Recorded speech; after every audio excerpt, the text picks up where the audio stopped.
Who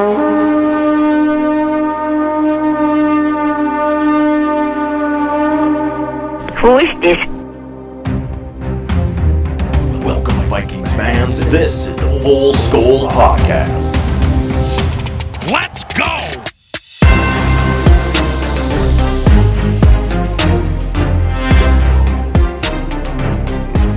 And there have been some changes to the NFC North.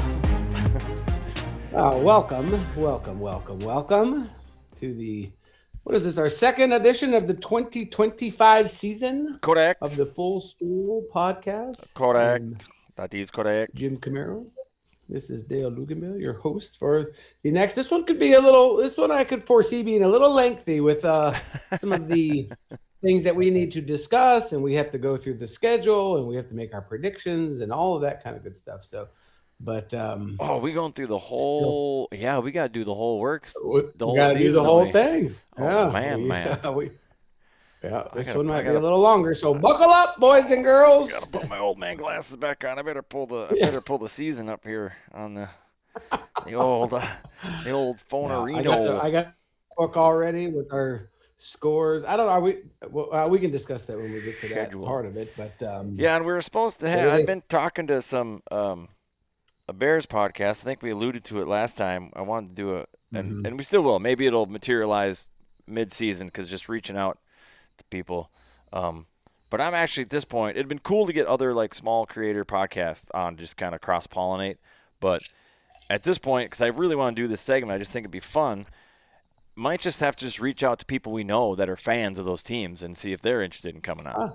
You know, like so. If you're hearing this, and you know any fans of our opposing teams, obviously we all know probably NFC North fans. That shouldn't be too hard. But you know some of the other teams we play, non-conference teams we play, get those fans on to talk about that because I'd like to have them on the week before we play.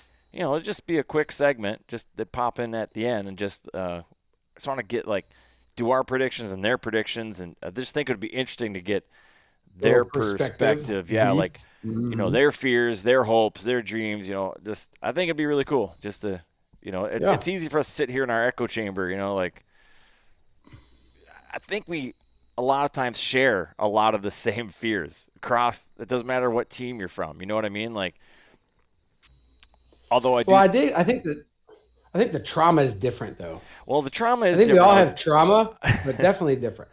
I was going to say that because it's definitely different as a Vikings fan, as a Minnesota sports fan, in that the last championship in the four major men's sports teams we've had was in 1991 with the Twins. So it's tough. And we won two out of 3 years, right? 89 and 91, but still. We're always competitive, but can't get over the edge, at least in football. Like, we haven't been competitive in basketball in a long time, but we are now. So, but it's and then the Twins just had the big fire sale, so that's who knows next time they'll be competitive. Like, oh my God. Yeah. But we'll stick to anyways. So that's something we're gonna play with. It's funny because I had a conversation with my barber. I don't know if anybody's paying attention, but in years past, up until just a couple months ago, I did not have any hair on purpose. But I'm starting to grow my hair out. So leave comments on what you think about my hair, if you've even noticed. Are you doing that? So at the end of the season, when the Vikings do choke, you have some hair to pull out? Like yeah, exactly. Yeah. Possibly. I don't know.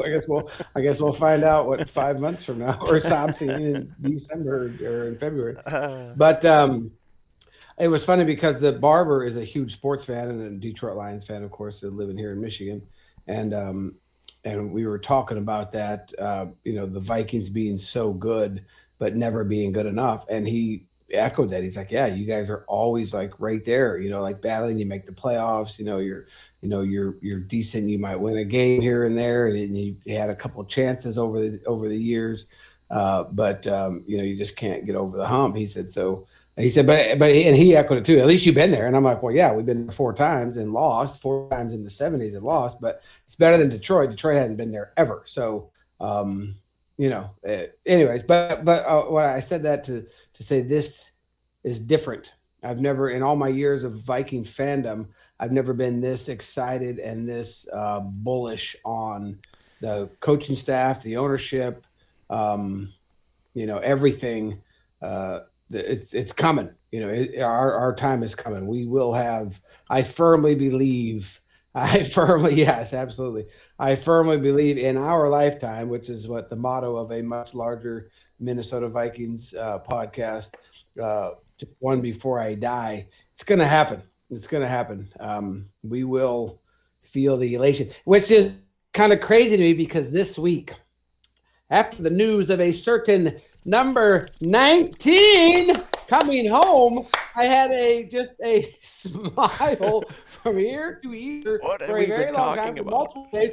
You and I talked about it, like just randomly on the toilet or in the kitchen or driving down the road, and all of a sudden, oh, wait a minute. Adam Thielen is a Viking again. It just brings a smile to our face. It hits me out. It literally hits me out of the blue, and I'm like, "Is this real life? Is this real? He's back. Yeah. Like he's actually back. He's really here." Yeah. So, and I lost my train of thought. But yeah. So it's just it's just been a different mindset. But that's where I was going. Was the joy of having Adam Thielen come home. But then when we lift the Lombardi, like I can't even begin to express how, that'll be a year long. That'll be a whole off season of randomly thinking we are the Super Bowl champions and just random bows and butterflies and rainbows and happiness. Yeah, I'm laughing at the absurdity of us talking about lifting Lombardi. Weird here. I don't even know. But I don't know how absurd it is. But I'm about to say something incredibly absurd because I think I saw somebody else had the meme or whatever, and it just hit me, and I'm like, that would be the most epic thing I could think of is to see 19 and 22 hold that Lombardi up. If we can get a Super Bowl for both Thielen and the Hitman. Which means the reason this is ridiculous is because more than likely it'll have to happen this year or next. Year. I just don't know how many more seasons we have with the Hitman. Yeah. So he's on a 1 year. And then has it? So then I'm like, has it ever happened? Has a rookie quarterback ever won the Super Bowl? Has a rookie quarterback even been to the Super Bowl? He's not a rookie though. That's the weird thing. But technically, he's not. He's not, but he is. I'm pretty sure that I'm trying to think of who would it have been though that have been there. But if there ever was gonna be, look it up while I talk. If there ever could be, I feel like it really could be this year. When you look at the weapons that JJ has, and of course these are all on paper. This is all like, let's see how it develops. But we bolstered up our front line. Defense is good. Mm-hmm. My God, that wide receiver room. How Thielen helped the young quarterback in Carolina when he was there. He's going to take that and he can help. And so to teach JJ, you have the quarterback whisperer himself already, the notorious KOC. Yes. Then you've got Justin Jefferson, who has some years under his belt now. You got Adam Thielen, who taught Justin Jefferson, right? In Jetta's own words, he credits Thielen for a lot of his success. He's going to have both of those guys to throw to, and he's already been working out with Thielen. For the last couple off seasons, last off season too, before he got hurt in the off season, before JJ got hurt, he was throwing with Adam Thielen too. So to answer your question, it's bad news, but again, he's not a rookie. No rookie has ever won a Super Bowl. No rookie has ever made it to the Super Bowl. Rookies have made it to the conference championship game as early as Brock Purdy, 2022-2023. Joe Flacco in 2008-2009 season, and Mark Sanchez missed butt fumble 2009-2010 season. Rookies that made it to the conference championship. So as far as that's concerned, but again, he's in his sophomore year. Okay, yeah, he's never taken an NFL snap other than preseason. But why not break the mold? The movie is just getting more and more layers Adam coming home, the hitman, they walk away on top, a rookie quarterback, just, all of these things.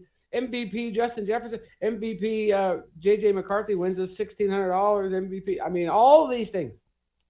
The movie is just building. Like NFL scriptwriters, this has to be the year. This has to be the year. I mean, it does seem like if you're listening, scriptwriters, please. If it is rigged, it sure seems like they're rigging it for us. Like, and they're keeping all the talking heads disrespecting us, which isn't anything new. They always do that. Yeah, no, yeah. They always do that. But it's like, how much more like excitement could you go ahead, dog us? I mean, that just fits into the whole like story. Like, you got to build up the tension and build up the excitement. These nobodies, they weren't supposed to be good, and then 6 wins, last in the NFC North. I've seen how many of the talking head idiots last in the NFC North. Like, I saw lost your mind. I saw one today that had us with 2 wins. Two. We're getting two just from Green Bay. Stop. Have you lost your mind? And this is another conversation that I had with my barber. He was like, "What do you think?" I said, "I don't see why we don't win the division and win, 12 wins again. I mean, maybe even more than that." And he's like, "Really, that much?" And I'm like, I said, "Here's the thing."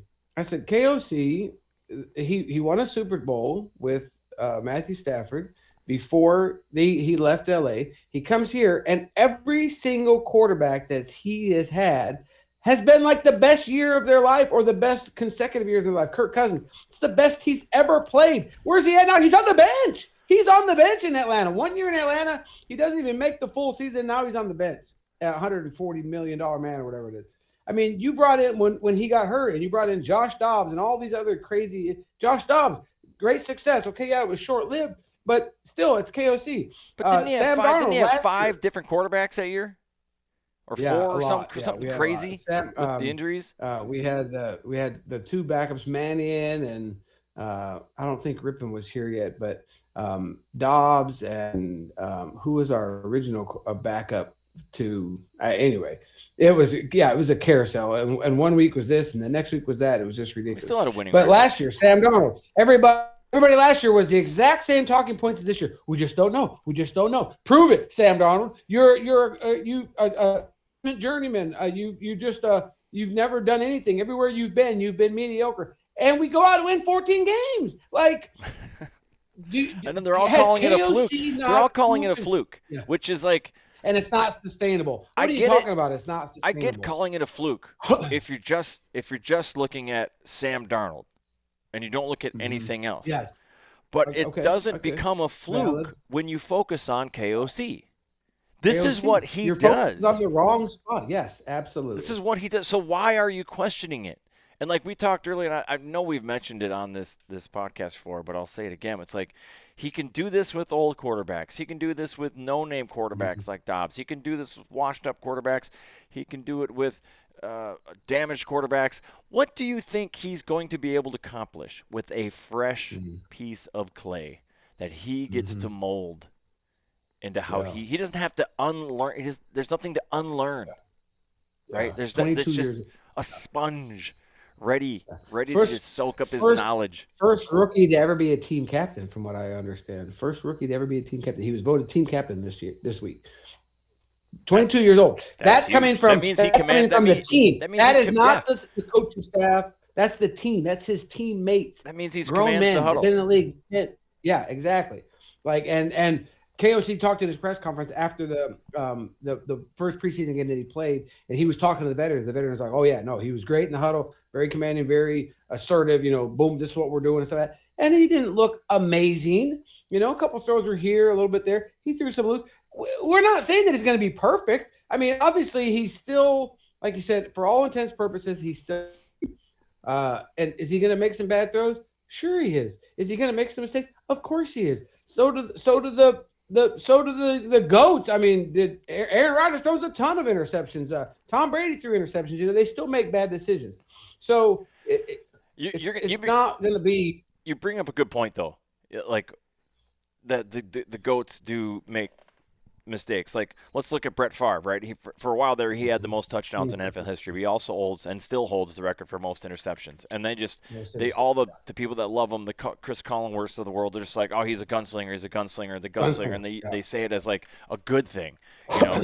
The moment, wow, it cost us our Super Bowl. Yeah, well, mark my words. The moment JJ throws a couple interceptions in a game, they're going to be all over him. The media is going to turn on him right then and there. Like, yep, that is just his. What, he can't be a gunslinger? Like, you know what I mean? Like, it's going to be a double standard. They're already building the case. Everybody that's been talking shit about him and downplaying him and say he doesn't have the long ball, he doesn't this, blah blah blah blah. Like, they have their built-in excuse already for when he has some growing pains. Which, yeah, like, I agree, he's going to have. But look at the benefit he has. I don't mean just the weapons on offense. He gets to practice against one of the best defenses in the league. Yeah. Top five for sure. Like, and the talking, that's the thing that kills me too, and we've talked about it ad nauseum in the past too, is that they say how good we are positionally, how great a coach KOC is, how great a coach Flores is, but then you got us at 6 wins. Like, how can we be so great and the defense be a top 5 and the offense be one of the second best offense in the league, they're saying, but then yet you have us at 6 wins? Like, are you kidding me? Now there's some that are saying, hey, these guys can make a serious run. They can make a Super Bowl run. They can make a deep playoff run. It remains to be seen. But that's what's so exciting. That's what's so exciting about September. I'm super stoked. September 1st tomorrow, and football is 4 days away. And Thursday night, it's Dallas and the Eagles, which, okay, I mean, I'm going to watch it because it's football and it's real football and it's meaningful and all that kind of stuff. And I'll have to watch Sunday football too, which Packers-Lions, that should be a good game with Micah Parsons in Green Bay now. He's going to be a problem. But I would love for Detroit to just go down 0-1 right off the bat, right on the road there. I know it's tough for me to root for Green Bay, though. No, it is. Of course it is. But I can't. We can root for a tie. No. We can root against the Lions. That's what we can do. Root against the Lions, not for Green Bay. Root against the Lions, that they beat each other up. So, anyways, we better go into some of the things that we need to discuss because before we move into it, I do want to say one thing. I listened to a segment today. Rich Eisen, I really like him. Like, his show is good. I feel like he's one of the most balanced guys. Like. Mm-hmm. None of his hot takes are ever that hot, right? He'll say, like, and he knows when he's saying something kind of ridiculous. But the one I listened to today was, like, his top 5 shrug emoji teams. And he had Minnesota as the number 1 shrug emoji team because, you know, and this is what I mean, he's just, like, fair and balanced because he's like, it's not absurd to think that with JJ and he's got the learning pains and all, growing pains and learning curve and all this stuff, you know, they struggle because the rest of the NFC North is stacked, and that, you know, maybe they finish 4th, you know, miss the playoffs and whatever. He goes, but shrug emoji, it's also not ridiculous to think that they can't win this division, that he comes out under KOC's tutelage. He's a winner. He just starts winning, you know, and he's got this cat with that. He's like, with that defense, with that offensive lineup, he's like, that's why they're my number 1 shrug emoji team. And it's like, I mean, at least that's honest, right? And that's kind of where I'm at. And he's big. He's a big Michigan guy. He's a Michigan alum. So he's a huge J.J. McCarthy guy. That's why I like going. I'm really excited for football this season. I'm sure I'm going to get emotionally invested and everything. And not that I'm not, but. Why not? Why I'm just wouldn't we? I mean, that's excited because.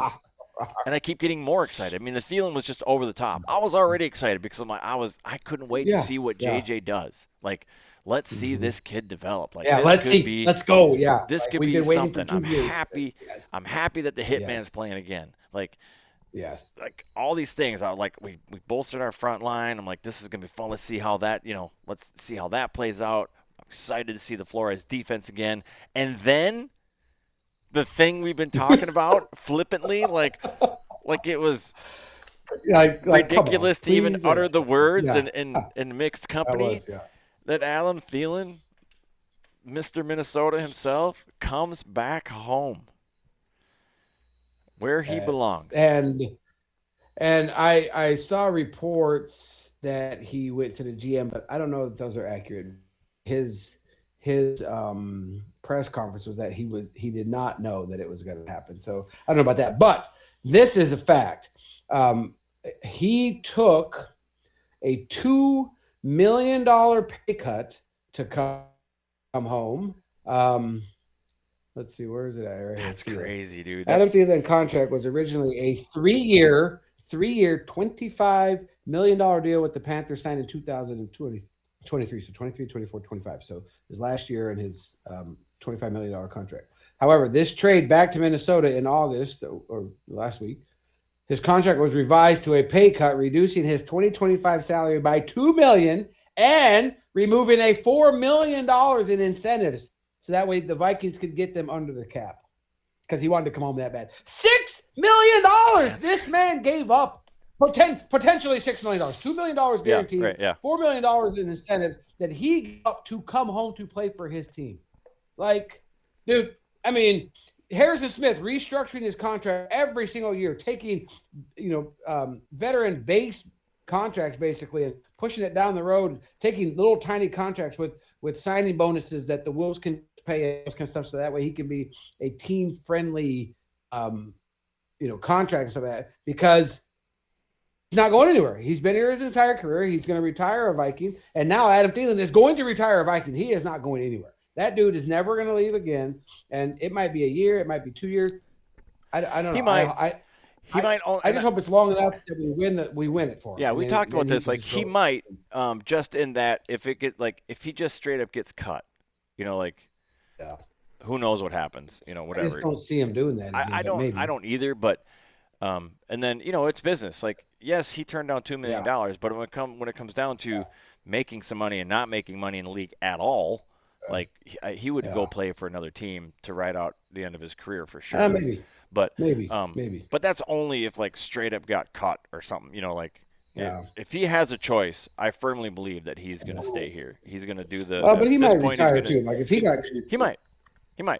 If he got cut next year, like, just the off chance that they're like, thanks, we're done. I think he's just like, I'm done. I'm retiring. He did say that when they asked him, did you ever think this was possible? And he said, no, I thought the next time I'd see you guys would be when I came back to sign a one-day contract so I could retire a Viking, because he's a Viking through and through. Like, it's his entire life. I mean, that's the movie, man. That's the movie. It's the movie.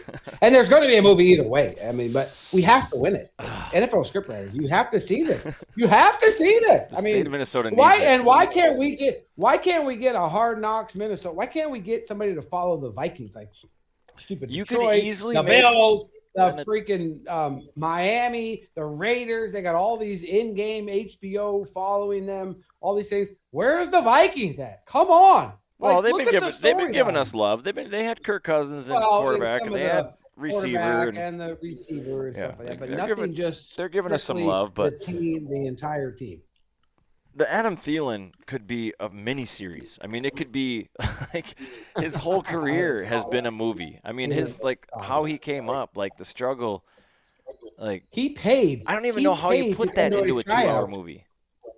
Yeah, you know what I mean? Like, he paid $250 to come to try out. Somebody call Tyler Sheridan and get him on it and start writing it right now. Yeah, Tyler Sheridan, let's go. Let's go. You can even play Thielen if you want to, bro. I don't care. Let's go. He's too short. He's too short. Sheridan, let's go. Yeah. No, that camera angles, dude. Look at Tom Cruise. He's like 5'1", dude. Nobody knows how small he is until they get around him. Anyways. Okay, let's move on. Where do you want to go? You want to move on to the other big news, the other big NFC shakeup with the Green Bay. Yeah, talk a little bit about Micah Parsons. $188 million. Obviously, everybody that's watching this knows all too well about Dallas giving away their all-pro. I mean, 26-year-old, the height of his game. Herschel Walker, game dude. Record, Micah Parsons. I have seen some people saying that it's not as bad as it makes it seem, but there's no spin in this, dude. It is terrible. Now, if the Herschel Walker curse is a Herschel Walker curse, that would mean – so what would happen for the Packers would be Michael Parsons is going to come out, and one of the first plays, he's going to, sack Jordan Love. maybe take him out of the game. I don't wish injury on anybody, but just for the sake of the argument, because for those young Vikings fans that didn't live through this, when we got Herschel Walker, this was like news rattled through the NFL. When he touched the ball, right, he ran for a touchdown. Yeah, that's the last thing he did. And it destroyed our team because we sold the farm for this guy. So if that curse sticks, it wouldn't actually hurt Dallas. It would hurt Green Bay. So if that curse sticks, what would happen is he would have this great play. Everyone's like, hell yeah, this is why we got him. And then that's the last thing he does. And then they're just and that could be because that was one thing that I brought up to the conversation I had or something like that. That once he gets this big bag, like how many times have we seen a superstar get paid and then they just don't come up with the same because he's got all the money? Big bag. I mean? I'm glad you said that. I want to bring. I saw this and I had to screenshot it and saved it. Packers pay Parsons $47 million a year. Meanwhile, the Vikings defense, top 5 defense, arguably, built an entire Pro Bowl defense front for $48 million. Wow. They got one guy.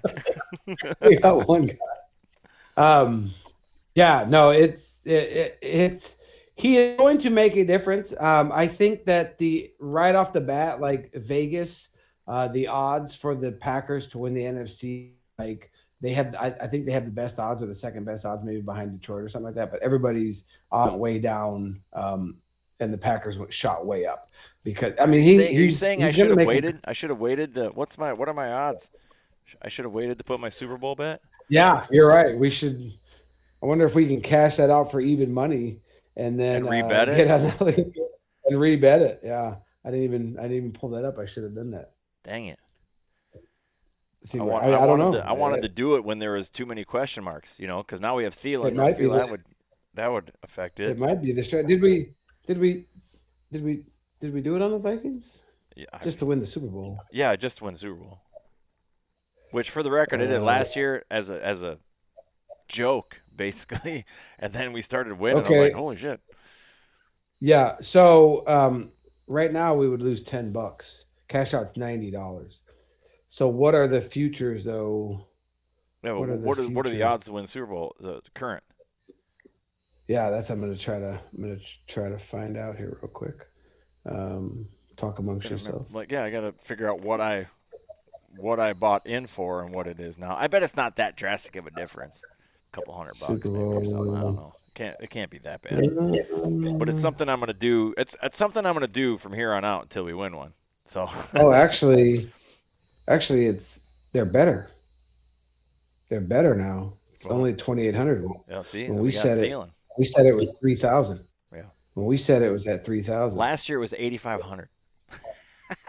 Almost got it. Well, not really almost because we lost in the first game of the playoffs, but yeah. It was looking good with 14 wins or whatever we had. So right now it's at 9. Of course, we got the Justin Jefferson and J.J. McCarthy MVPs too. So, but anyway, So where were we talking about? Herschel Walker. Yeah. Micah Parsons. Yeah. So I don't know. It remains to be seen. He did have some back stuff, I guess, that I don't know if that was just contractual. Everybody's got a bad back when they don't have a good contract. That's how they're laying out. But, sure. So we'll see. It's definitely going to be. He's going to make a difference. There's no doubt. But I mean, we have some all-pro offensive linemen, though. I mean, we can go right into that. Some of our key pickups and stuff like that. We didn't talk that much about in our first one, but I mean, we have some serious studs on the offensive line. We got, of course, Christian Darrisaw, which they said that he's coming back off injury and that they expect him to be ready in week 1. Donovan Jackson at left guard. Ryan Kelly's the pickup from Buffalo, I think. He's like an all-pro center. Will Fry's at right guard, and then a Brian O'Neill, who's been a Pro Bowler for the Vikings, at right tackle. So I don't know where Micah lines up, but either he's going against Christian Darrisaw or Brian O'Neill and Will Fries, because I think Darrisaw can beat him can hold him up one-on-one. And the thing about because initially I was like, oh, this could be a big problem in our group chat, and Dan was like, oh, we'll be fine for that. And I don't know, dude. I don't know. But the more I think about it, I mean, yeah, he's gonna make some differences. He's gonna get some pressures where they probably wouldn't have gotten some pressures and stuff like that. It's gonna definitely help the Packers in their pass rush and stuff like that, where they don't have to rush as many, they don't have to blitz, all that kind of good stuff with a good edge rusher. But as far as for us, we have a mobile quarterback. I mean, we have a quarterback that can run and is strong. And as he learns to feel that pressure, I mean, yeah, the speed of the game, and there could be a couple weeks where it's going to take him a minute to get going, and I could get that. But to me, I guess my thoughts on the season going into it is that if we can weather the storm of the first couple of weeks, of course, we haven't talked about Jordan Addison much with the suspension. Yeah. Because in preseason, Jordan Addison he's been it in all the joint practices, all this kind of stuff, like the chemistry between JJ and Jordan Addison is definitely something. But of course, Jets wasn't on the field for any of that stuff because of the hamstring early on in training camp. So he didn't get, who knows if those go to Jets. And of course, obviously in the regular season, they will go to Jets. But, so the first couple weeks of JJ getting in that. And so getting into the rhythm and kind of figuring out the speed of the game and all this kind of stuff and some of his tendencies and working with his line of kind of how he likes to do things. I think that we can weather those, which I believe that we can. We got the Bears, we got Arizona, we got the Bengals at home. And Cincinnati's known for not starting quickly. So, we definitely have some chances there. But I think once weeks 3, 4, we go across the pond and we get an early bye, I think we'll be good. So it might be a little rocky to start, but then once he gets his feet under him, figures out that speed of that game, then let's go. I think to touch on that too, like, okay, Addison got most of the touches in preseason, but I mean, he didn't play that much in preseason either. So, yeah, JJ wasn't out there, and guess who else wasn't out there? Thielen. And so when you talk about chemistry, the fact we already touched on it. Like, he's been working out with Thielen in the offseason already. So they already have chemistry. Mm-hmm. So, and Thielen, of course, obviously knows the playbook. Thielen knows the system. He already knows. Yeah. Like, he has to worry about where he's at or where's this cut going to be. Like, I mean, my God. Plug and play, dude. He's wide receiver 2 Monday night. I think our red zone proficiency should be astounding this year with the front line that we have, with the protection, hopefully, that we have now. And then you've got, let's just going not the first few weeks. Once we have Addison back, all right, now you've got Addison, you got Jettis, you got Thielen, you got Aaron Jones, you got TJ Hawkinson. Somebody's going to be open. Like, you can't actually cover all of those people. Or if you do, guess who can run? And if you do. If somehow, some way you do cover all the position players, look who's taking off, number 9. Yeah, what are you going to do? I mean.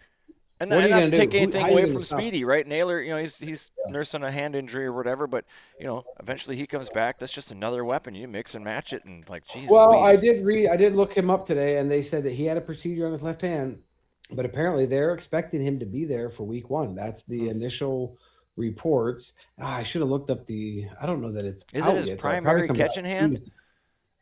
His left hand. I mean, I don't know if there's a primary catching hand or not. Well, I mean, if you're one-arming it, most people aren't going to one-arm it. Like, if he's running out and turning to his right, he's that's his outside hand. So, I would say if he was going up one, he's probably going to go up with his right hand. But I guess I don't know. He's left-handed. Maybe. Hard to say. I know something you don't know. I am not left-handed.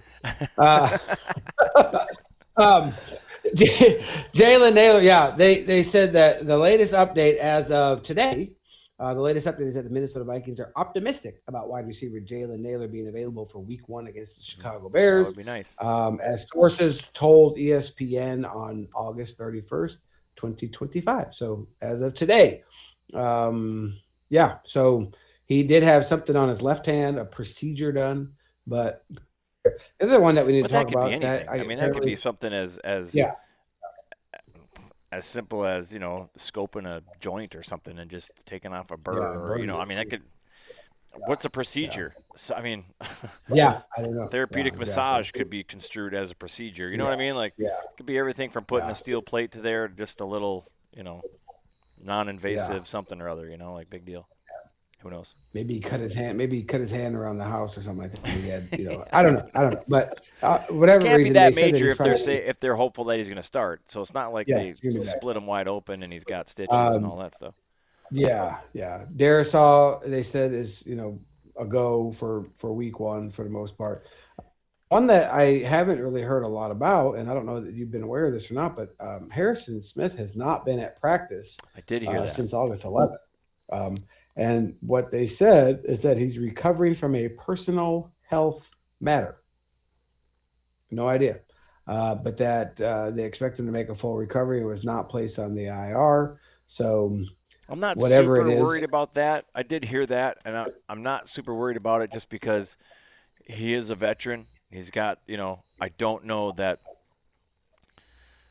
the offseason as important as long as he's able to get his conditioning in and stuff like that in some way, shape, or form. I mean, I bet he's got to know the playbook better than anybody in that building, I'm sure he's around the team and in on the meetings and all this kind of stuff. So he doesn't need the physical reps, like you said. As long as he's in shape, to be out there and do it for 60 snaps or whatever, then. And he also doesn't have to. So whatever that. He doesn't have to be the guy either. Like, he's a role player right now. He's not green dot. I mean, he is the kind of one of the generals out there. He is the team captain, of course, but. He's not the green dot. I think Metellus is the green dot. That's the one that gets the call into the headset, and then he's like the quarterback of the defense. So he's like the strong safety, and then Harrison is the free safety. So anyway, so there's a couple question marks, but it sounds like we're going in pretty much ready to roll, other than Addison, with the suspension. And I don't know. I want to say that I read somewhere that he's only 1 week out of the building. So I don't know if that's like started now, and then as soon as the game is over on Monday, then he can come back into the building on the team side. He's gone from the team for a week. Oh, I didn't hear that part. Well, I mean, whatever. Yeah, that was part of his thing, which would be interesting to me, because that's what got him suspended the first time, was that he's out there in the offseason doing stupid stuff. So if he's gone from the team for a week, hopefully, obviously, you would hope he learned his lesson. They have some kind of safeguards in place, like, hey, just because you're out, don't go down to Miami and get blitzed on cocaine and do something stupid, crash a Lamborghini somewhere or something, just stay home and, come back, because we need you this season. Because as far as the production, I mean, he's nice, especially as wide receiver too. So my thought is that Monday night, the first 3 games, Adam obviously is going to get a lot more snaps and stuff like that. And with Speedy, as long as Speedy's okay, so as far as like our depth chart, I have the official depth chart. Of course, we got JJ McCarthy. Oh, we can talk about him too, Max Brosmer action. But Ty Felton is a backup. Miles Price, Naylor, and then Rondell Moore's on IR. So really, we don't have a ton of just wide receivers. Naylor, Ty Felton, Miles Price, Adam Thielen, Jordan Addison's on suspension, Justin Jefferson. So yeah, we have Jettas and Thielen. Who else do we need? Yeah, that's Got true. Hawkinson, especially with TJ and with Aaron Jones and running quarterback and stuff like that. So, but I think Thielen gets a decent amount of reps the first 3 games, and then we'll see where him and Naylor end up.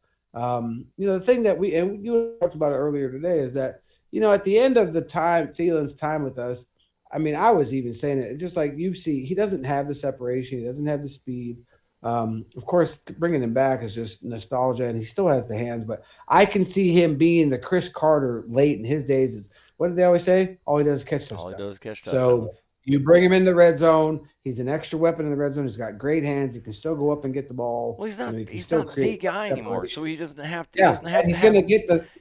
he doesn't have to have the he's wheels. Not going to get the prime defender. Yeah, he's not going to get the prime defender that is locking him down. And it's not to say that he won't get a deep ball from time to time because they're not going to be doubling Thielen. Mm-hmm. So there's going to be times you let KOC scheme where he just gets open and he's open downfield and you launch it. So it's not like it's out of the question that he takes a long bomb.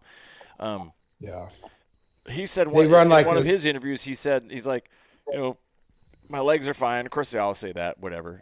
And as somebody who has gotten older, as much as you think you're still what you were at 25, you're not.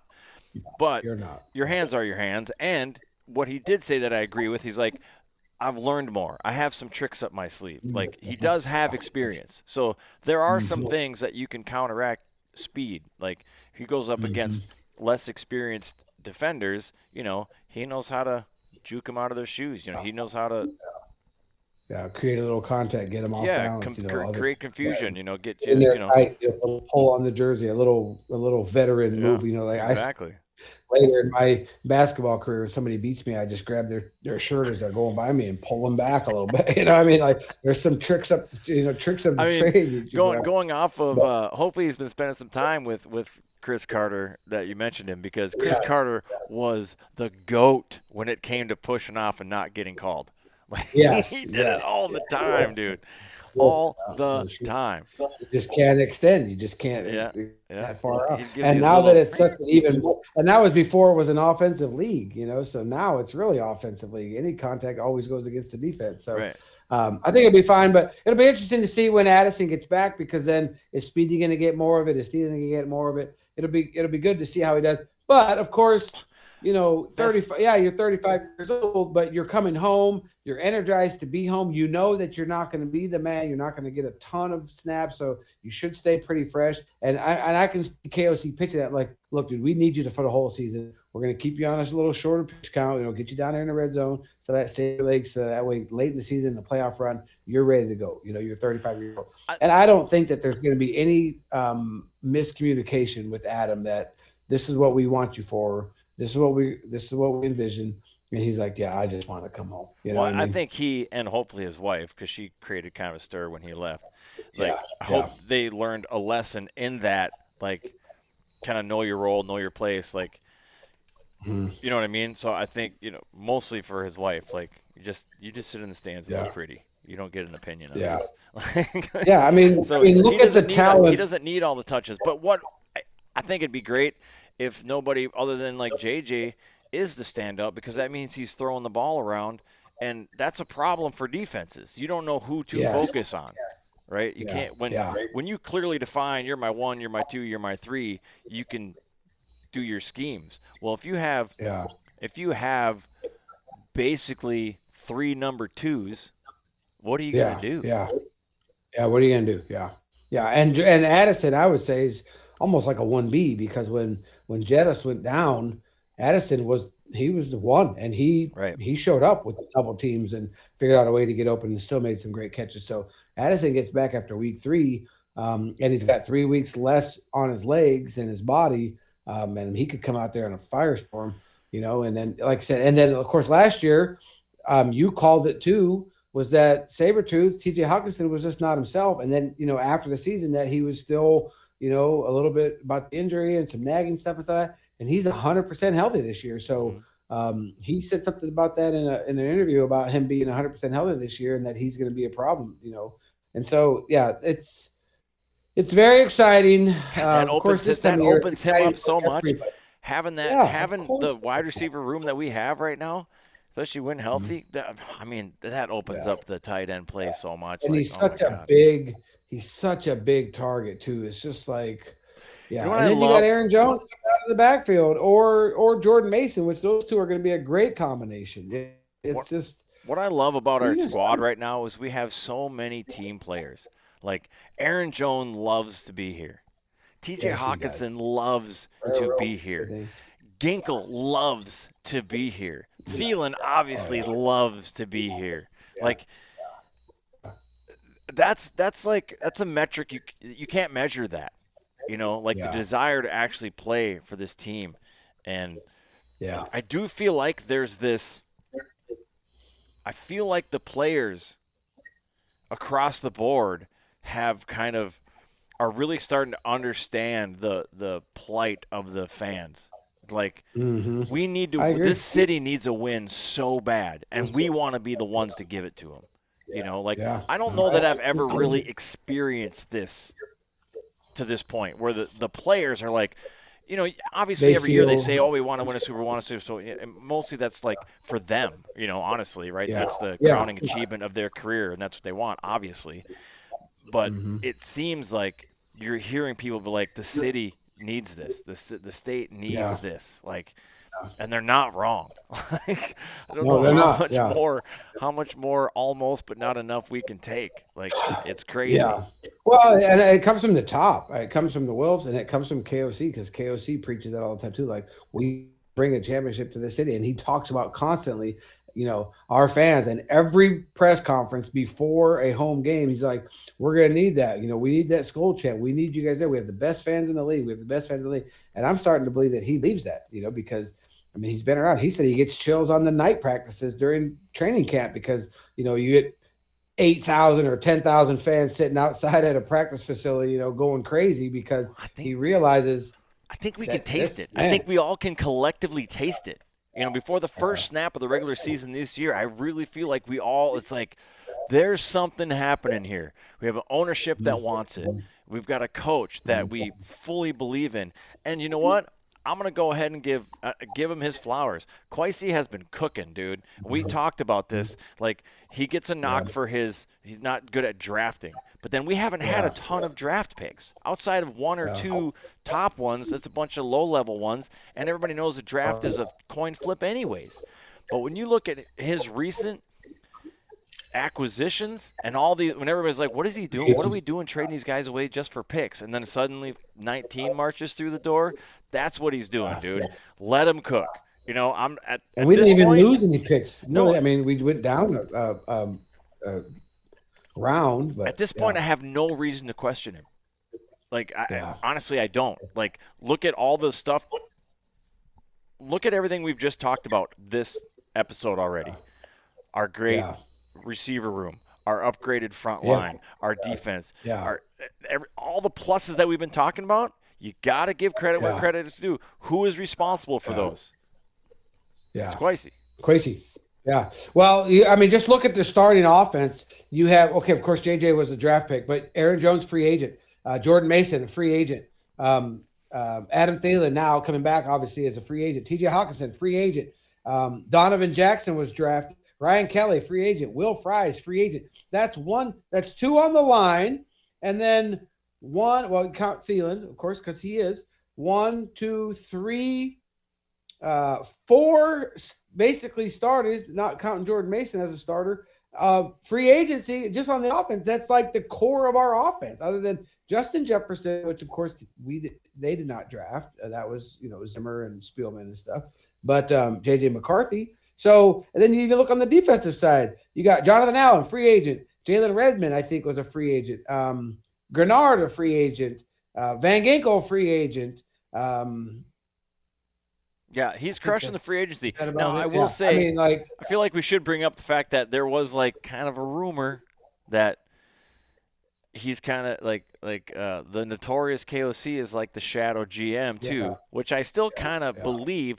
But at least I don't want to take anything away from Kwesi. At least if that is true, at least Kwesi knows his role. And it's still him at the end of the day. It's still him on the phone getting it done. Whether KOC is the one going, this is the guy I want, this is the guy I want, get this guy I want, make it happen. It's still his job to make it happen. Yeah. So and you know, we had that inside information a couple of years ago when they first came on, but it seems to me, just reading, because you know when we got that news from inside the organization that there was, you know, this is the way it kind of is going with KOC being the shadow GM and him and Kwesi don't always get along or whatever, and he's making the shots. You know, when I start watching the press conference of them together, you could kind of feel it. You know what I mean? Like, and maybe that was just. Is that my head just saying, oh, I can see it now? Yeah, but it seems like now that is getting a whole lot less like they're actually talking. And to see them on draft night, too, I don't think KOC is the type to, like, Hillary Clinton. Oh, what is that? I mean, like, because when Kwesi said we're going to go get this guy, was it Donovan Jackson? I think it was this year. KOC was like, really? Okay, let's go. So obviously, at the very least, KOC has a wish list that he's passing on. Well, of right? course. I mean, that's they talk, every team, right? Collaboration. Yeah, Like, hey, this is who I would like to get. And of course, Flo has collaboration with Kwesi as well. Hey, I'd love to get this guy. And I'm sure that Kwesi does not just go and say, hey, this guy's a free agent, let me just get him. He goes to KOC. What do you think about? Hey, goes to Flores. What do you think about this guy as far as bringing them in as free agents and stuff? So, obviously there's a ton of collaboration there. But yeah, I mean, he got the contract extension. Kwesi did, and so obviously whatever it was that was there, they figured it out because they're going to be together for the next 4 years, I think, or 4. I think they're under contract. So good for the Wolves to tie. But I mean, I see them being dynasty incoming. Long term. Yeah, exactly. Like Bill Belichick type, like just there 15, 20 years, and KOC just coaches one team and that's it. Like it's not even I want to believe. Like I really believe that we have a generational talent coach in KOC. 100%. Like 100%, I think in 20 years from now, he is the Belichick. He is. Yeah. He's Bud Grant. Who's the chief dude? Who's the Andy Reid. Yeah. So like I do. Like I firmly believe. I think Andy Reid's been only with the Chiefs like 10 years maybe because he was Green Bay. Yeah, he was with Green Bay. Yeah, but he's great. But he was good with them too. So he's a great head coach. I think it was Eagles. I think I made that mistake. I thought he was with the Green Bay too, but I think it was the Eagles. Yeah, he's with the Eagles. The Eagles, yeah. Some other yeah, no, I think KOC is it was Mike Holmgren was the Packers. Yes. Mike Holmgren. Yes. Like I said, another fat guy with a mustache. Yeah, exactly. KOC is which describes 98% of the male population in Wisconsin. Yeah, exactly. Fat with a mustache. Too many. This is where I inject the joke. The only people that wear mustaches are cops and pedophiles, and they can't all be cops. Yeah. So. Yeah. Have you seen some of these people on just to totally go down a rabbit hole, like on ESPN and stuff like that? These guys with these crazy like porn stashes and stuff. That's like a new thing. Like I'm seeing these TV personalities that just have it's terrible. They're getting a jump on weird long mustache or whatever it's called. Yeah, I don't know. No, I mean it's just a mustache. There's no beard. There's no goatee. There's no stubble. It's just like I said. I messed up my own joke. I was supposed to say Wisconsin has the most mustaches per capita than any other state, and the only people that wear mustaches are cops and pedophiles, and they can't all be cops. They can't all be cops.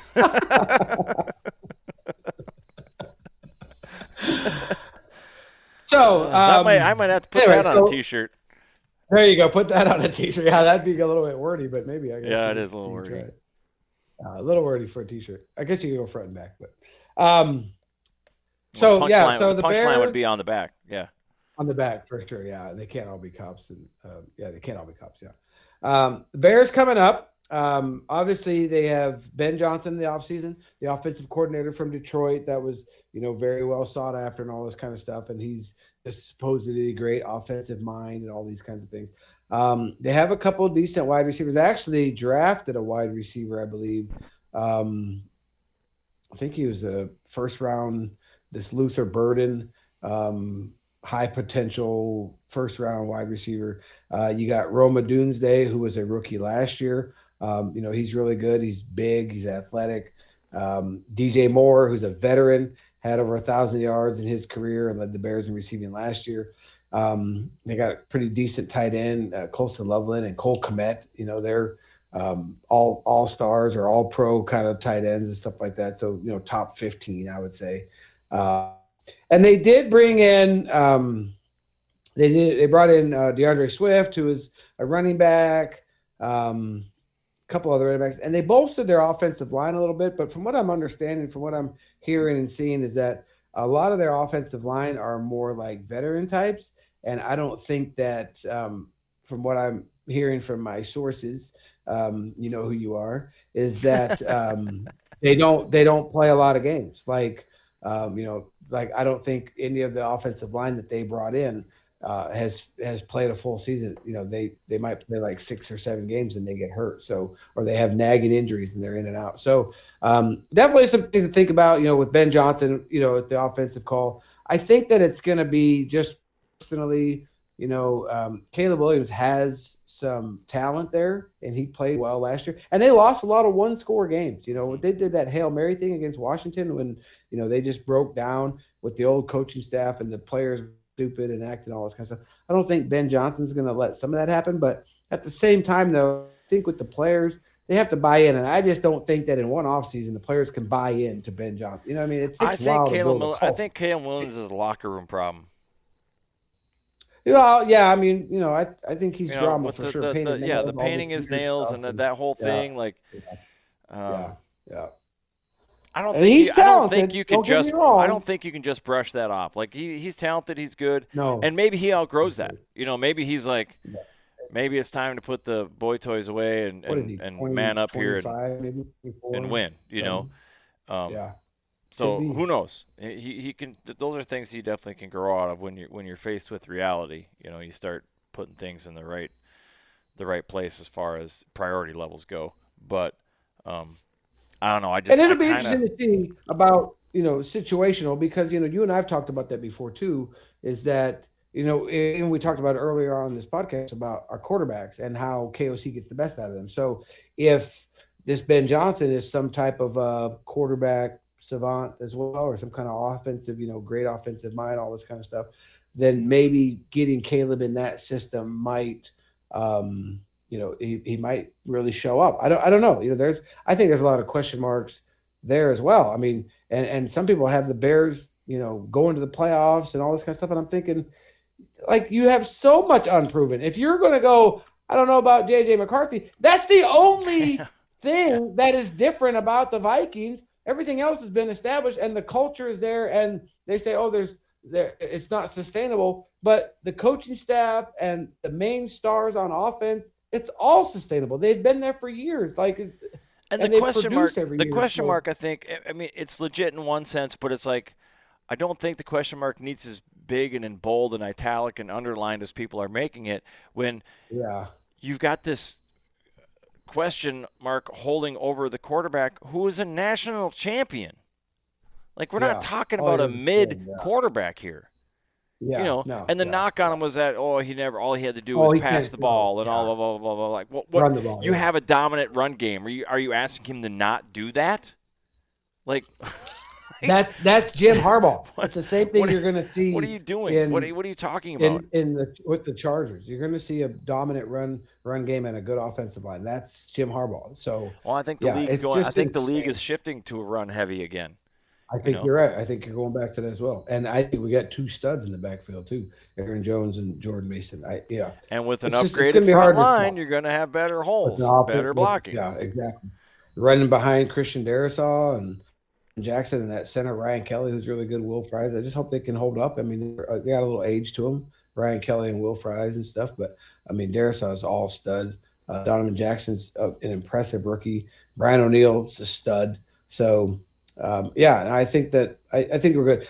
We'll go into our picks at some point here too. But the Bears.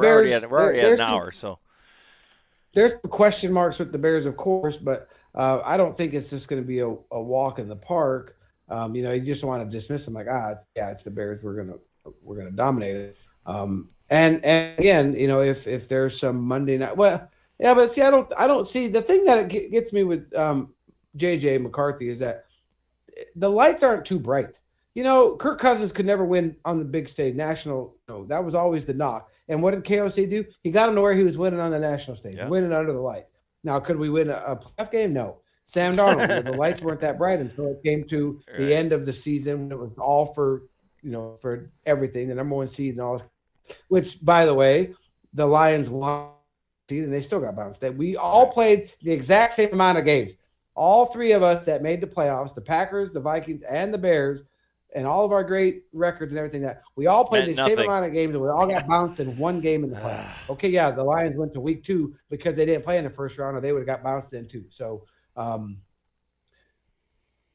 I don't think JJ. I don't think that's going to affect him because he played at the Big House. Right, it's like he's the national champ, dude. Some million. Or 120-some thousand fans. It's the biggest stadium in the country, and he's played against those on a regular basis. With undefeated, won a national title. I mean, he lost one game in college. So, like, the lights aren't going to scare him. So Monday night, prime time, on nationally televised, I think just says, you know what? Yeah, let's go. I think he probably plays better. You bring up a good point. So I do think.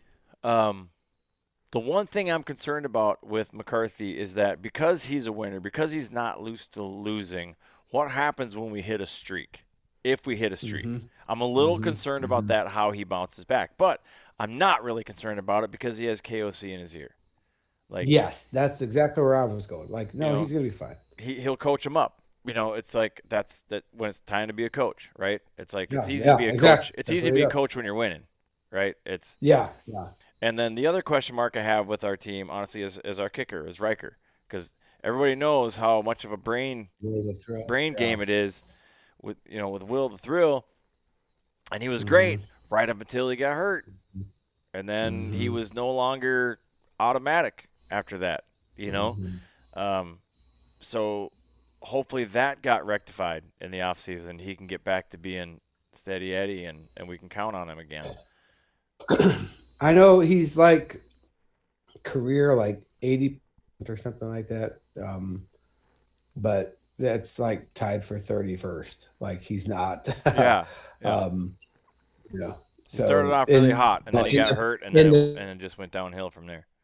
That's for 31st, second to dead last, and then he was 100% on extra points, which was tied for first. And he had 27 points in the preseason. So field goals 8 of 10, extra points 3 for 3. So he didn't even really kick all that much. But he was 4 for 4. Let's see. 3 extra points. You seen that kid from Arkansas that's kicking 70-yarders? Yeah. That was. I think he plays for the Jaguars or something. Yeah, it was insane. Yeah, insane.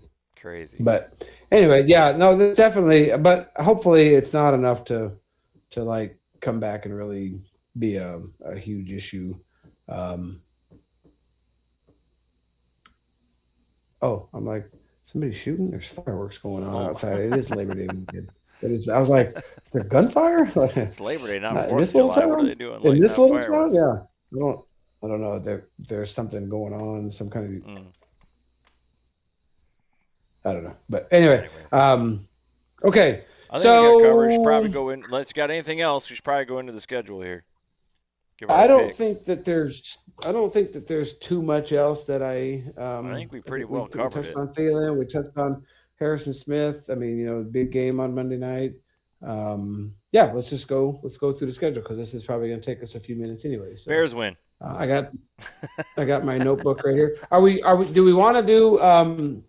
we want to do score or no, not this time. I mean, we can give a score for the Bears game because it's this week. Yeah, we can do weekly scores. How about that? We'll do weekly scores. That's what we did last year. And then we'll do we'll just do picks right now. We'll do picks, but because it's the first game, we can go ahead and give a score as well with our pick. Yeah. Which I will admittedly say is tough because it's the first time we're going to get to see both teams play in a regular season game. So not much to go off of as far as like what our scoring potential is. Yeah. Well, let's think about that as we go down. Let's go down the picks, and then we'll. Should we skip? Let's do this. Let's skip week 1. Okay. And start at week 2. And we'll come back to the Bears. And we'll end it with the pick and the score prediction, and then that'll be it. So okay. Let's start with week 2. I got to put my I got to put my cheaters on. Week 2 at home. Kirko Chains, except for he's not playing. The Atlanta Falcons come to US Bank Stadium, and the return of number 19 coming out of that tunnel, and the place is going to explode. I'm going to Minneapolis be. Miracle. I think I'm out of town that weekend. I think you are. Pretty sure I'm out of town. That will be Sunday the 14th. I got to double check my schedule, but I was real tempted to buy tickets to that game because when Adam Thielen runs out of that fucking tunnel, bro, the pop in U.S. Bank Stadium, oh my. Oh my! And the first time he scores a touchdown at home, and he hits the gritty with Justin Jefferson, dude. Like, I get goosebumps right now just thinking about it. Like, I'm going to start crying. Oh no! Don't tell me I just did that. What'd you do? I dropped my pen. All good. Get it. I'm gonna grab it. Move this just a little bit. Man, I'm out of the shot. I'm out of the shot. Your shoulder is in the shot. You're still in it. Okay, we're good. We're good. Back. But okay. Yeah. All right. Anyways, against the Falcons at home. Now they had a good season last year. Michael Penix Jr. Yeah, like they made a little run there at the end when Kirko went down and Penix came in. Like he was pretty impressive. So this isn't. I don't think this is a cakewalk. But of course we're gonna win we're gonna win our homecoming game for sure, 100%. Of course, with Adam Thielen, of course. I hope that's a Sunday night game. Although I'm still picking us, but the caveat, remember how it plays out when the emotions are too high at the end and you kind of blow your wad on the emotions? You got that element, and then sometimes you just like play flat. I don't think so. Yeah. We're going to win. I don't think so. We're winning that game. Yeah. Sure. The script writer so we start Monday night against the Bears, obviously, the 8th, and then that's a Sunday night game, the Falcons. So first 2 weeks, Minnesota Vikings, prime time, only game on TV. The script writers they've got it right so far. They've got it right so far, dude. So the Super Bowl is coming. At home against Cincinnati, Joe Burrow and company, Jamar Chase, JJ Jettis's old quarterback and almost probably best friend. It's a win.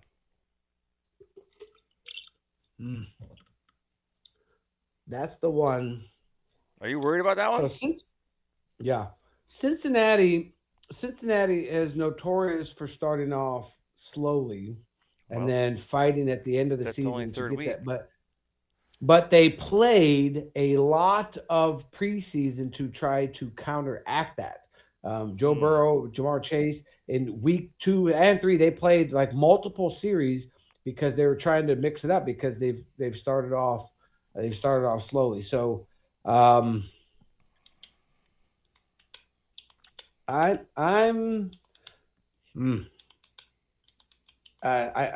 going to say it's a loss. I'm going to say that's a loss. I'm going to say a loss. It's the Bengals. We're going to win that game. Okay. The Bengals are the Bengals. Okay. Week 4, September 28th. We are across the pond in Dublin Iron, the first game ever in Dublin Iron against Mr. Aaron Rodgers himself and the Pittsburgh Steelers. 9:30 a.m. Eastern time. We are considered away, which that's cute. Keep that in mind. It doesn't go down the schedule. It's very good. I mean, because that means we have more home games, real home games, because both of those across the pond, we are away. So, which is great for us because people in Europe love the Vikings. Probably just because we're called the Vikings. Quite honestly. Yes, absolutely. I don't know. That's great that those are considered away games because those are going to be home games for us. Yes. For sure. Yes. I mean, at best, it's a neutral field. But there's a ton of Vikings fans across the pond. Yeah. A ton. And you know who really, really likes picking off Aaron Rodgers? The Hitman. Yeah, no. So and Van Ginkel. Aaron Rodgers doesn't scare me anymore. No, the Steelers don't scare me at all. I love Mike Tomlin, and I wish that I do too. I feel like they have, especially under Tomlin, they have a sliver of Minnesota sports fan trauma. They're always good, but just not good enough. Not good enough. Yep, you're right. They have a lot. They have a lot of that. Tomlin's a great coach. He's actually one of my favorite coaches. He is. He looks a lot like Will I Am, but he's really good. Yes. No, I love him. That's a W for me. W for me. Both these European games are W's for me. We can go right to the Browns. So the next game 9:30 is the Browns again, October 5th, 9:30 a.m. That's in London, Wembley Stadium or whatever it's called, and that's a W for me and a W for you. Then we get a bye. We come back. Yep, we come across the pond. We get the early bye, which I've never been super a fan of, but obviously coming back from because it is a grind. Now the rest of the season is going to be a grind right up to the playoffs, which does kind of suck. But yes, that's a long stretch. But having the jet lag of everything from coming back from Europe, like it's probably a good thing that we get the rest. Yeah, no, it definitely is, and that would be more script writer, the first team to ever play 2 games in Europe and then to win a Super Bowl. I mean, nobody's ever played 2 games in Europe in back-to-back weeks yet anyways, because they just started playing those games in London, and we've gone a lot of years, but I think we've gone every year over the last 3. The fandom will just grow. If we win week 1, there's going to be a shit ton of bandwagon jumpers that are like, Vikings are my team. Yep. And they're just going to get more. So bye in week 6, and then we come back week 7, October 19th at home against the reigning Super Bowl champion, Philadelphia Eagles. I think, and this is a little bit of a spoiler because we haven't picked week 1, but I think this is the first time JJ is going to feel defeat in the NFL. Loss for you. This is a loss. I am going to say win. I think we can beat the Eagles. I think there's no doubt in my mind we can. Yeah. We just have to stop Saquon. I don't think Jalen Hurts is that phenomenal of a quarterback. I think this is going to be a good learning lesson for JJ. This is going to be the loss he needs to light a fire because at this point in time he's going to be feeling himself because I have them undefeated up to this point.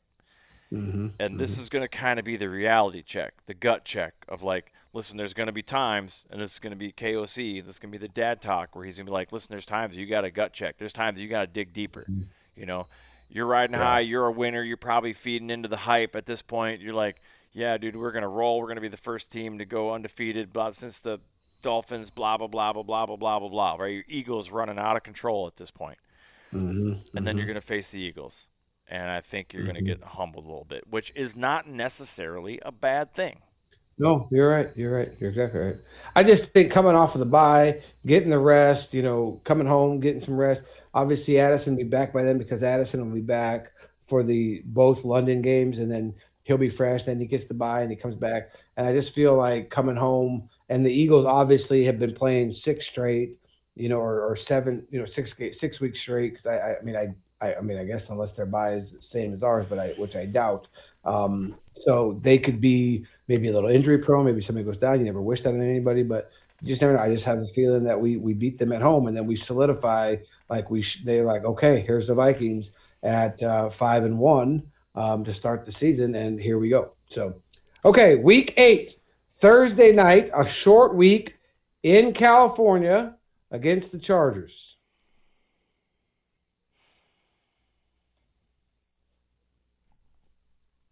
I think it's another loss. I think the short week, I don't think it's enough time for JJ to bounce back. And the Chargers are good. I mean, this isn't. And that's Jim Harbaugh too. Yeah, Chargers are good, dude. Like, I got a buddy who's a Chargers fan. And so I know from him, like they have similar heartbreak that the Vikings have. Yeah, that's a lot. That's gonna be a loss for me. We're gonna drop. I think that's a loss for me too, just because of the short week and the travel and all that kind of stuff. It's a lot. I know we just come off the bye and we get 1 week at home, but then quick short week turnaround on Thursday night. I don't know why that always seems like, and I don't know, maybe other teams have the same thing, but why we always have a Thursday night after like a short week like that, just. Whatever. But I guess most teams get it after a short. I mean, everybody that plays Thursday. Yeah, everybody has it. It's going to happen to every team. It's whatever. Yeah. But to travel is what I'm going to say. To go, why couldn't we have a short week at home? You know what I'm saying? How many teams how many teams have a short week and they travel. You know what I'm saying? Sure. Yeah, it's a short week for the Chargers. I guarantee it's a short week for the Chargers too, but home. Why, that's where I'm at. Yeah. Okay, week 9, November the 2nd, in Detroit against the Lions. My first initial instinct was loss, which would be a 3-game skid. But I don't think the Lions are going to be as dominant as they were last year. And I do think that Green Bay is going to expose that. And without looking at their full schedule, I'm going to say we upset them and we take the win. I'm really torn on this one as well. The Lions are not going to be the Lions of last year for sure. Both coordinators are gone. They're all pro center. Reichert, I think his name was, something like that. He's gone. What are we going to do? I've talked to a few people and they're like, oh, well, I'm excited about our coordinators, blah, blah, blah. But there's still going to be some changes, how they call the game. I've had conversations with my cousin about, Scott, Liz's husband, about, what does a head coach that doesn't call anything? What do they really do? Like, what do they do? Yeah, what do they do? What do they do? What does Meathead do? And if he has any more say in it, he is still a meathead. I mean, he's still big muscle. What he does is call them stupid ass, really risky 4th down and 13 plays. Yeah, he goes for it on 4th downs. Yeah, so which is going to come back to bite him this year more than not. So this one is still very hard for me because we haven't proven that we can do it. This is the one that I'm like, if I'm going to be wrong, it's going to be this one. But like I said, my initial instinct was loss, but I'm going win. Loss too. That's 2 in a row. I just think by week 9, we're over halfway. Well, I guess it's almost exactly halfway with the bye, that we're going to see who the real Lions are. And I think we're going to see the chinks in their armor. So yeah. And we have a little extra couple days of rest because we played on Thursday night. KOC also has now 8 weeks of tape on the new regime. On the line. Yeah, that's true. Yeah, I'm gonna say win too. Just because I want them. To win. And of course my heart wants, no matter what. Week 10 at home, November the 9th, against the Baltimore Ravens and Lamar Jackson.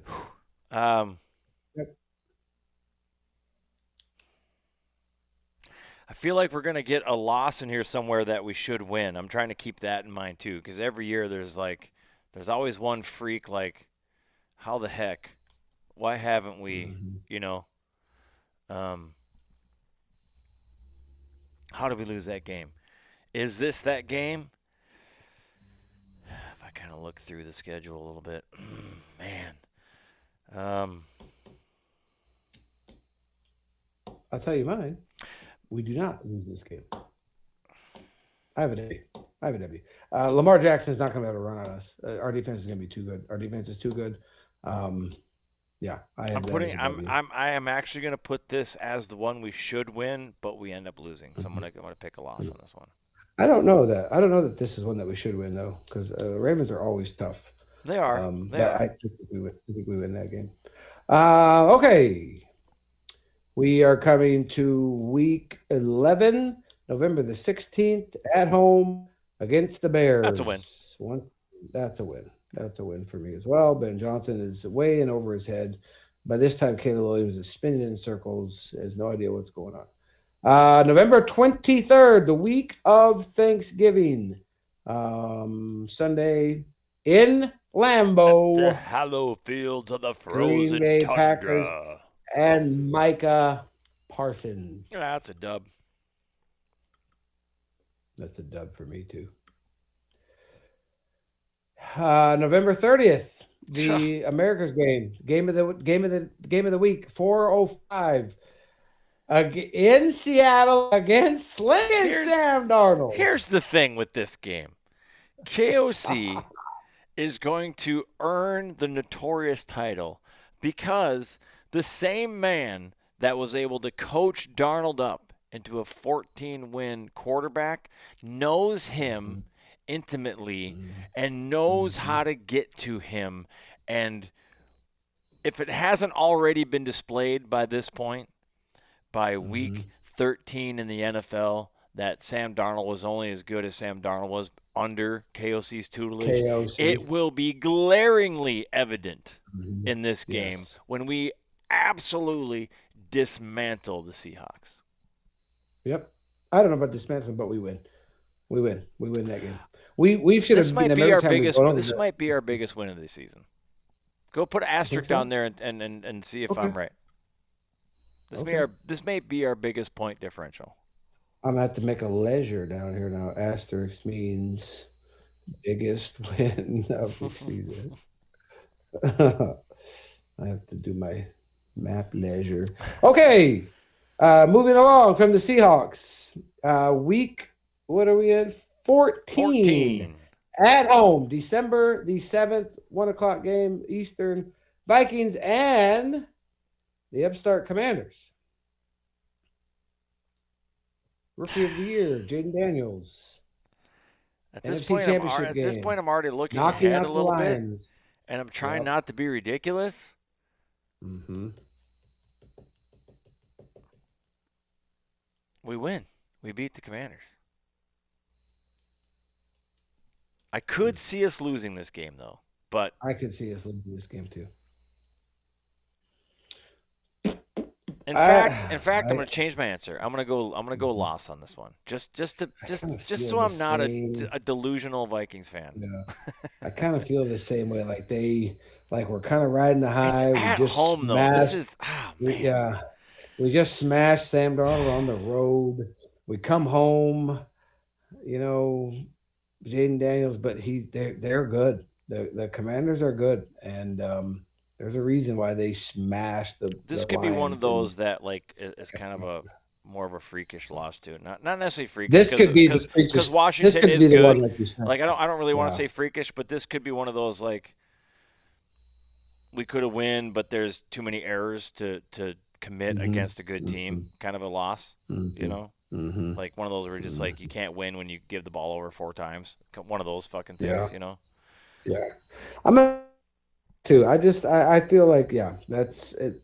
That's the one. That's the one that we were talking about, like the Ravens game when you were saying a game that we should win that we don't. I feel like we beat the Ravens. I don't feel like that's a game that we should win, but we beat them because they're pretty good. But this is the game that I feel like we should win and we don't. This is the one that sneaks up on us. Jaden Daniels has a great game. He's mobile. He's strong. He's fast. He slings the ball great. I'm really impressed with him. And I just don't see him really falling off very much. I mean, obviously, if something happens, but it could happen to us too, like some injuries. Yeah, injury. You can't really consider injuries. I mean, injuries are a piece of the game, of course, but there's no way to. But you can't that. call it. It could happen. Week 15, Sunday night game, prime time, down in Jerry World, Dallas Cowboys dub for me. Easy dub. The stadium might be half empty. The fans are just they're losing their mind. They're leaving them left and right. They're asking for Jerry to sell the team. They want to get rid of him. He never will. The dude's narcissist. No, he'll have to die for sure. Yeah. I think honestly, they're in a very Twins-like Pollad situation there. I don't even think if he dies, I think the kids take over and they're still screwed. Like they are. Probably. Slavery is alive and well in Texas. Like you are locked in. You're locked in. Yeah. Okay. Week 16. Winning in the Meadowlands of the New York. There could be weather. Giants. There could be weather. Could be weather in New York. We win. We win. They don't have a quarterback. We win. They can't put up points with us. Okay. Christmas Day. Winter Warrior whiteout at US Bank Stadium against the Detroit Lions. You and I will be there. Yes. That's definitely something that I am trying to will into existence. Which now that I think about it, I really want to say win, but knowing yours and mine, collective bad mojo at times. No. We've already established that. With KOC with this It's a new regime, era. New era. It's a new era. It can't. I already agreed, and again, this is a spoiler alert for the last season, which is TBD, the last game of the season, which is TBD, because the scriptwriters know there's going to be good drama with the NFC North. We're sweeping the NFC North. So it's a win. Mark it down for the following week. It's a win against the Packers, too. I agree. I think I only have us at like 3 losses, 3 or 4 losses. 14-3, baby, just like last. Why not? We did it last year. Not? Listen, JJ's got to be as good. JJ has got to be as good, if not better, than Sam Darnold, dude. Like, he has to be. I have last year. Let's see. I think we had 11 wins last year. No. We were 15-2. Oh, okay. All right, so we're not as delusional as last year. No. Actually, I wrote those in after. Huh. I'm pretty sure we're the same, 14-3. I don't have our. That was after the fact. Anyway, we're 14-3. That's what we have. We both have 14-3. We came in again. Well, we have one different loss. We both have us losing the Chargers. I have us losing against the Bengals. You have us losing against the Eagles, and we both have us losing. Earlier today, when we talked about recording tonight, I was thinking about it, and there was a piece of me, script writers, the NFL story, the whole thing. There's a part of me that I had to shove way down deep inside that wanted to say, we go undefeated. Not only do we break the curse, not only do we unseat Miami as the only team to ever go undefeated, we win it all. JJ is a winner. Adam Thielen comes home. Harrison Smith retires on top. My life is a movie. And we can just quit being fans. I can just check stop. out right there. Clock it out. I'm done. Just hang it up. I don't ever want to watch a football game. Hell no, dude, because this is the new dynasty. I'm telling you. Who are the Chiefs before Mahomes? Nobody. Yeah, Nobody cared about the Chiefs. Yeah. Nobody. Yeah. It's true. Nobody cared about the Chiefs. There was no dynasty. Who were the Patriots before Drew Bledsoe? Growing up my entire life, the Patriots were the laughing stock of the NFL, dude. Yeah, that's right. These things ebb and flow. These heroes, like if you're young and you're like, Patriots have always been good, and now this is the first time you've experienced them not be good, and you're even younger, and the Chiefs have always been good, and someday they'll not be good. Teams ebb and flow, dude. Time. Teams ebb and flow. It is our time. As the Goonies say, this is our time. It's our time now. You had your time. This is our time. Yeah. Goonies never die. There you have it. 14-3. Both of us. Agree. We gotta go. Now we gotta do scores for week 1. We skipped week 1. Yes, which obviously we're both picking a dub. Yeah, both a dub. Let's see. Good weather in Chicago. Weather won't be a factor unless it's raining. Weather will not be a factor. We are without Addison, but we got Thielen back. Thielen's going to be playing with a man on fire. The Bears want to be good so bad. They do have. I think this is a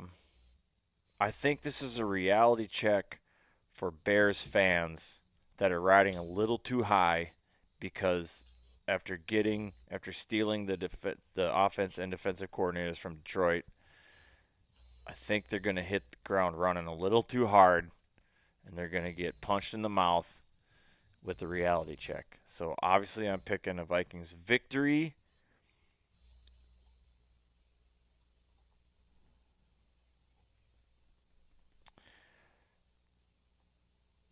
28-21. Okay. I have 24-10. No, we're shutting. 24-10. I don't think.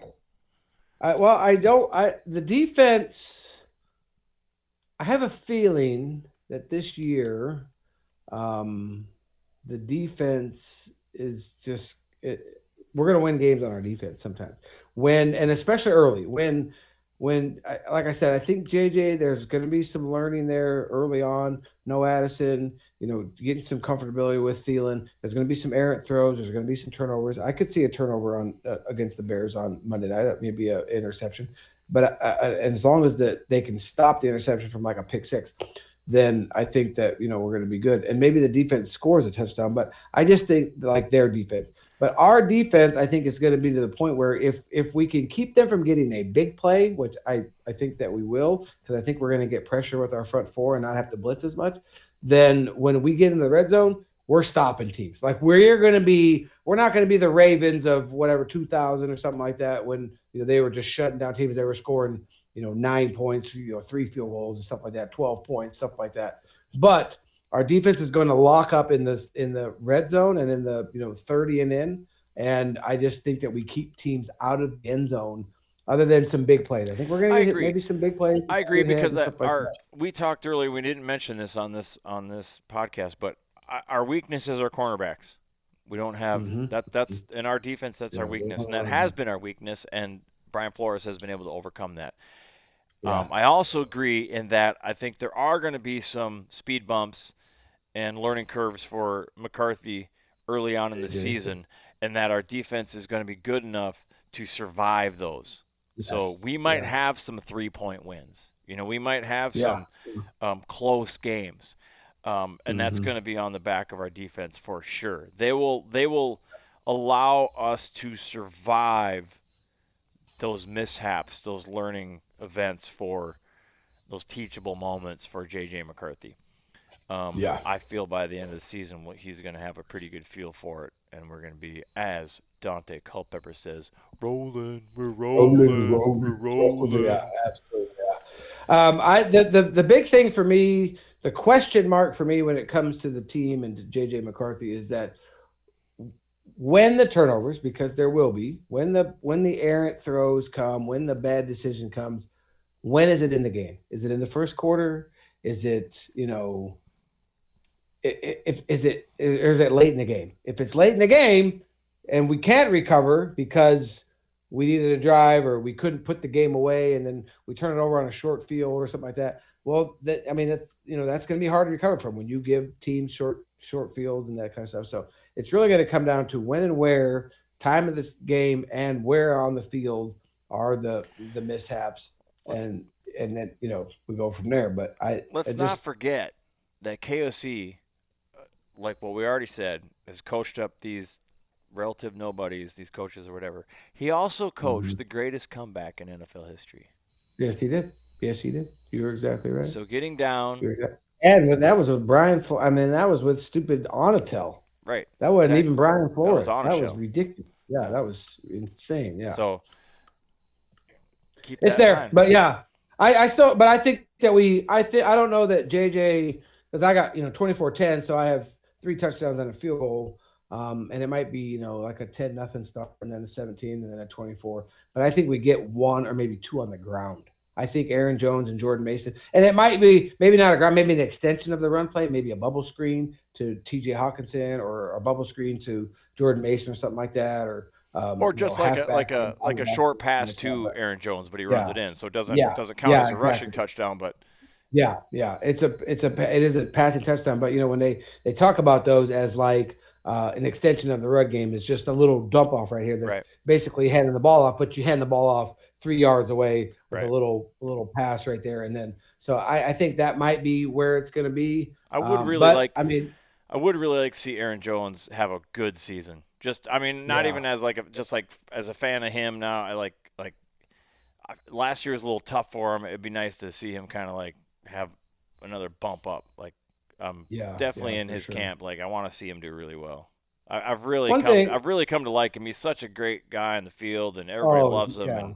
And he's adopted from coming from enemy territory. He is completely, immerse himself in Minnesota culture. Like, I love that dude. And he loves the Skol chant. He absolutely loves the Skol chant. I mean, How do he's you on the not? sideline. You know, the only like I know. it's just you hate it because your team didn't come up with it. Yeah. Any of the haters out there like this is the dumbest chant in the world. That's because your team doesn't have a good fucking chant. What do Go you Pack have? Go! Shut the fuck up, dude. Yeah. Like Yeah. that's the best you could come up with. Is Go Pack Go? Like, yeah. Stop, dude. No Pack No. Too easy. Yeah. No, he loves that, and yeah, one of these days I'm going to expect that for in real life instead of just doing it Skol chanting on my couch here. But yeah, so I think that we get one or two on the ground, maybe even a pick six, maybe even a you got Gink's getting a couple into that 24. So there could be a touchdown on defense Monday night, and then 2 or 3 on offense, and then a field goal or maybe a couple field goals. I don't know, but Gink's getting hit. I just feel like he's for sure. I don't think Caleb's going to be ready for that run. Somehow, I might have to buy tickets. Somehow, I got to get into Sir Death's ear because we have got to get this "You Got Gink" chant off the ground. Like, well, he does that big tailgate. If you follow him, I know on you just Facebook, got to buy tickets. He's got tickets. Yeah, you got to buy tickets to it. I might just have to buy tickets to it and get in there and like dude, you've got the following. I need you to do something for me. Like, I'm not even pushing FullSkol at this point. It's just like, dude, I just want it. This chant has to catch fire with Minnesota. When he gets a sack or when he gets a pick, the whole, just like everybody's on board with on the right timing, up on the on the Jumbotron, it's just going to be you got ginked. Yeah. Dude, it has to happen. It has to in happen. Denver they do that. In Denver they do that when they throw a pass. I've been to a few of the Bronco games before Elway won when I was living out there. And every pass, the announcer, the incomplete pass, they would say, and the pass falls incomplete. The whole crowd, incomplete. And of course they felt up, but it's been years of doing that. So it's the same thing with Gink. We got to get that up on the Jumbotron. You got ginked for sure. Dude, it has to happen. It has to happen. We have to. I don't need the credit, but I'll take it. Yeah. Just subscribe. Just like and subscribe. That's right. We need more followers on our Facebook page because we need 100 before we can go Facebook Live, and we'll probably start going live and do some more interactive stuff. So. Especially maybe some more like game reactions mid game, or even just like watch parties. Yeah, we might do some watch parties. Just the videos or when we can. I'm gonna have to get one of those rings that hold my phone and stuff. I know I need a ring too, because right now I literally have a big tall light with no shield on it, and it's just like blinding me because I need to get a ring light. And when I put my head down, you can't see anything. Like I need light coming up. Yeah, but I need to.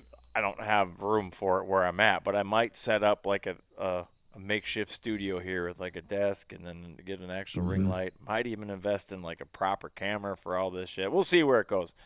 I've got merch ideas. We got ideas. We just got we need to put some put our Venmos and PayPals in the comments. Yeah, there you go. Anybody wants to donate a camera. Probably gonna eventually make a website and get a store, and we'll get some of this merch out there for the 12 listeners right now. But exactly. We can grow it. Yeah. We can grow it, but we need your help. So.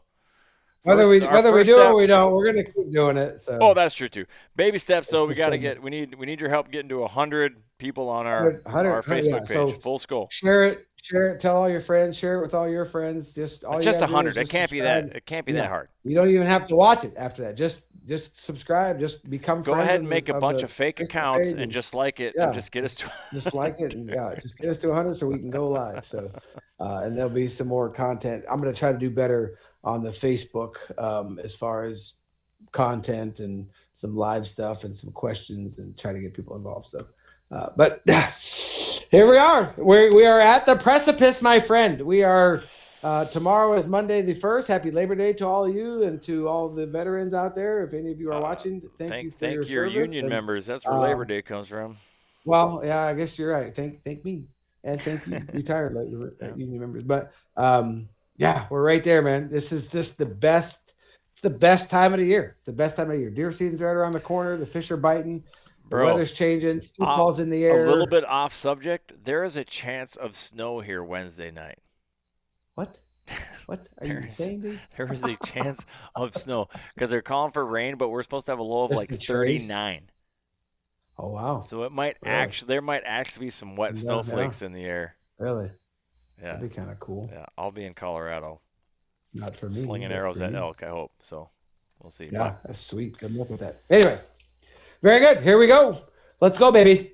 You ready? I'm ready. Are you ready to hear this in person?